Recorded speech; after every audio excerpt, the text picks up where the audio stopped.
All right. Well, welcome back. Here we are, third day of me going through this bin, ostensively sorting it, and all I have been doing is just taking stuff out and talking about it.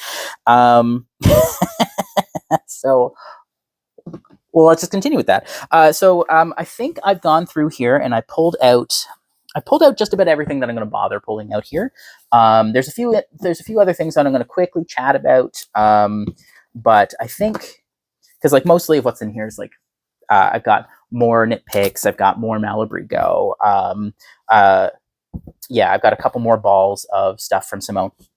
But I'm just going to talk about, I think three more things, and then three more balls of yarn, and then the fourth thing. So what I've got in my lap right now is just a bag filled with a bunch of different sock yarn. So this is all sock yarn from Belfast Mini Mills. So this is sock yarn that I made when I worked there. So I've got this blue colorway that I made to try to recreate the first yarn that I ever bought from Belfast when I was working there. I've got a couple balls of the first rendition of the Sockadelic sock that we made one year well, we made it a couple times, but this is the first run where it was the first idea that Simone and I had to utilize up those like bits and pieces of scrap nylon that wasn't enough to make a run. And they're all completely different colors that we would get a modeled color array if you put it in.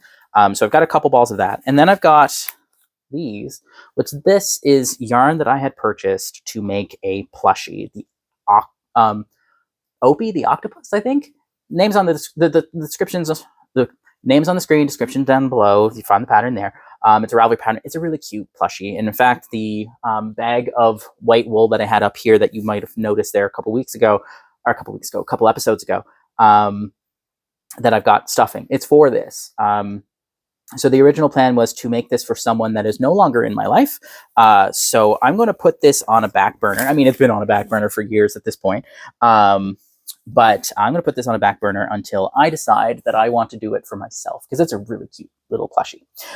So the last couple of things that I want to talk about is, if I can get it out, because I'm going to have to fix it, is this. This is and I got 4 balls of this in this color, and I got a couple other balls in like a rusty color. But I've got a few balls of this alpaca. So this is a chain-plied alpaca silk that Belfast sold the first year that I worked there. And in fact, this was yarn that was not made there. This was yarn that was purchased by the company to help fill out the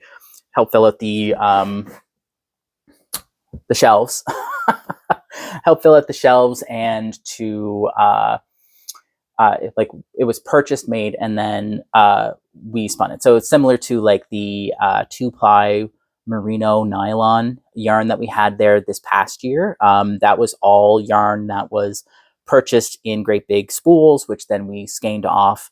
Or when I made the cable ply, I cable plied that using machines and then skeined it off, and then we dyed it anyways. So this came ready made. So I think all that they did to it was just skein them off.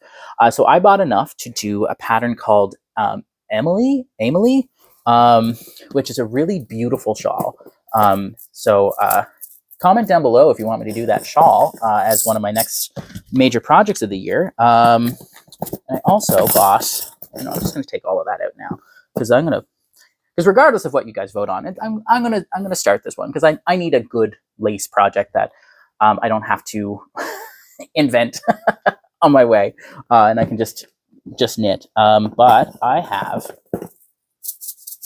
all these beads. I think I've got 2 tubes of these beads. These are 11 by 0 beads, or these 6 by 0. These are 8 by 0 beads. These are 8-0 beads. There's quite a few in them in here. I think I've got 2. I might have 4.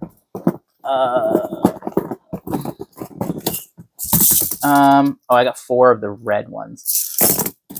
I got 4 of the red ones. I feel like I've got more of these, but anyway. So this is beads that I plan to use for this, for the shawl. Name escapes me. She also made the Harumi shawl, which is another potentially beaded shawl. And I thought that this would be really nice to work with because it's a chain ply construction, so I won't have to worry about splitting it. But it's a lace weight, and it's beautifully soft. It's 70-30 alpaca silk, I'm pretty sure.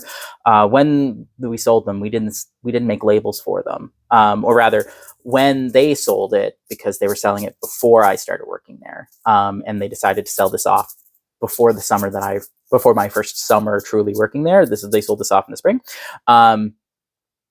This never had time, so I bought a few of these for like dirt cheap, in order for me to do a couple projects. So I bought that, and I bought the rust colored one. I bought those, and then we sold the rest of it off to another company. A cruise ship guy. I don't really remember much about it.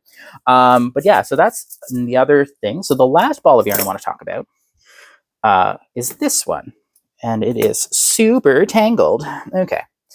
So this one is a ball of linen. So this is flax spun into linen by the Taproot Fiber Lab there in the Annapolis Valley. So technically, I think it's in Greenwich there, Nova Scotia.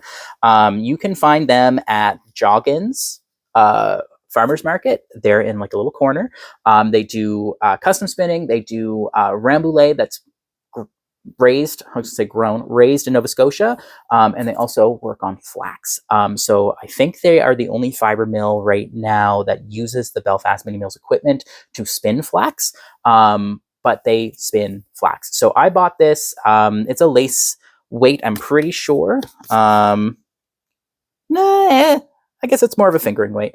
It looks lacy weight to me, but it's a single ply, and it's like a really, it's quite scratchy. It's not. I'm not even gonna say it's toothy. It's quite scratchy. But linen is one of those products that once it's made into the garment that you're gonna make for, which this I think would be best utilized as weaving material as opposed to me knitting with it. Or I might actually crochet a bag out of it. But anyway, I think it would be better as weaving material. But as you wash it, as you continue to wash it, it softens up and gets stronger over time. So I've just been waiting for the right time and project to come with it. I've got a really big ball here. This is a 232. This is like 230 grams. There's almost 800 yards in this, so it's quite a bit of fiber in here. I don't know if I'm gonna make, like, my first reaction for like this amount of yarn in this weight, I would just make a shawl, but like I don't think this would be great for a shawl. Shawls just keep you warm. Linen doesn't keep you warm. It's a cooling material. So right now that's just kind of just sitting in the bottom here. So the last thing I want to talk about is this. So these are my grandmother's knitting needles. So I'm pretty sure it was my mother gave them to me. And I've added a few since. But it's just a whole set of old aluminum knitting needles. So we've got some double pointeds over here. These are a set that I've added. And then just some old knitting needles. So like Millward, Charmin. She had a love of 4.5s, it looks like. Yeah, because my grandmother, Grammy Martin, her name was Alice. She was quite the crafter. So she would knit, she would crochet, she would quilt. She made a yo-yo blanket that Mom took when, or I'm going to say inherited, because that's you know how when people pass away, and there's all those like little knick-knacky things that are not actually willed to anybody, and then it's really free for the taking. Nobody wanted this yo-yo blanket because it needed some repairs. And I think my grandmother's sight wasn't good enough to repair it when she passed away. So Mom took that and she repaired it, and she had it on her bed for a long, long time. I don't know whatever happened to that yo-yo blanket. But anyway, and truth be told, I wouldn't be surprised if my grandmother made this needle wrap. So I have just been keeping this more for sentimental value. Since I have my own needles, and I had all of my own needles before this, I don't really need anything in here. And the majority of these are like straight needles, and I don't like using straight needles. So I really just hold on to them to have a little connection to my grandmother. And they fit so nicely in the bottom of this bin. So I think that's all for today. This is a shorter one in comparison to the last few. So I hope you enjoyed this like little chat down memory lane. And I might end this particular episode off with the yarn that I'm keeping versus the yarn that I'm getting rid of. I'll see you guys later.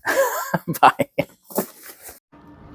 Okay, not to leave you guys completely out of the loop, I am going through and I'm rebagging and re-spinning and all of that, and I'm going to be putting more of these cedar balls into the bin as I go, so that way I really don't have to worry about them off. My goal with this is to make it so that way I can actually fully close this without, well, I mean, you see that lid, it's bent, and it's not because I bought it that way, it's because I put things on top of it to try to get things inside here.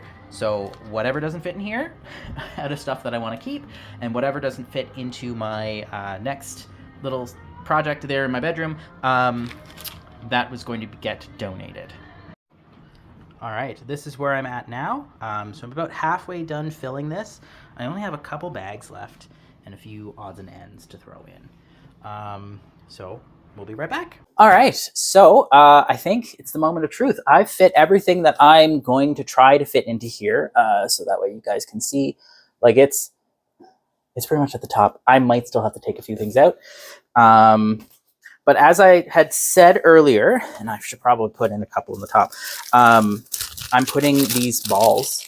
I'm putting these cedar balls that I told you about. Putting these cedar balls in randomly into the bin, so that way I can make sure that I don't have a moth problem. So the moment of truth. Will it close? Yeah. That's closed. So, hope you enjoyed day 5, I think I'm on. I don't remember what day that I'm on right now. But I hope you enjoyed this little thing about me cleaning out my closet. And just give me a couple seconds and I will show you what the final closet looks like. I'll come back here. Oh, you are super crooked. Okay, hey, I'm here. All right, so closet's done. So as I had planned, I was putting all of my stuff that I don't use every day, plus kitchen stuff and shopping stuff, or store stuff here. I've got my Etsy store stuff and some of my finishing items for like my sock lockings and my staging for my store. The only thing that's not in here currently is my hat form, which will not fit here. So I think what I'm going to do is just like put it sideways. I think it'll fit sideways. Whoop. I still have a mess over on the floor here. But yeah, so I will probably just tuck this in like so. Not super pretty, but it is at least functional.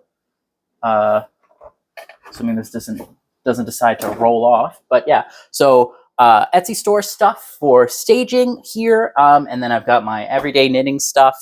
So I've got my darning stuff, some darning needles. I've got my blocks. I've got my Swift. This empty spot here is for my ball winder, which is currently set up because I was winding all the balls. I've got my sewing stuff here. I've got my hats that I need to finish, or not just hats, products that need to be finished tagged for the store. I will be adding to this as I get through this. And I've got my resin and stuff, and then I've got my finished, cleaned up. So there are a couple things I couldn't fit into the bin. I couldn't fit the rainbow sock kit from Fleece and Harmony. I kept this aside. This was towards the bottom of the box before. I kept this aside because I was going to put it on the top of the box because I do plan on using this fairly soon. Fairly soon. So I have not put that in there and it does not fit. And then I decided to put the pink alpaca that I talked about earlier in this episode or a previous episode. And the beads, which I thought I had a second one of these, so it must be somewhere else. But I have some beads. If I find them, if I find the other tube that I'm pretty sure I have, I will put them in here. Otherwise, I've got this project bag for this, and I will add this to my New Year's Maker's Dozen, which at the end of this year, I'll talk about. I'll do a video about how my Maker's Dozen went this year. So 2 project bags for things that are going to go in here. So this is going to go into my bedroom for the time being, and hope you enjoyed today's episode, and we'll be back tomorrow for both you guys and for me, because I'm sick of organizing. We'll be back tomorrow with reorganizing my bedroom, because I've got a lot of stuff I need to organize in there. Because I took a lot of stuff out of here, and a lot of the stuff that I took out of here is just currently sitting on a desk and on the floor, and it's just in there for now. And I don't have the spoons to take care of that right now. So I will see you guys tomorrow. Bye.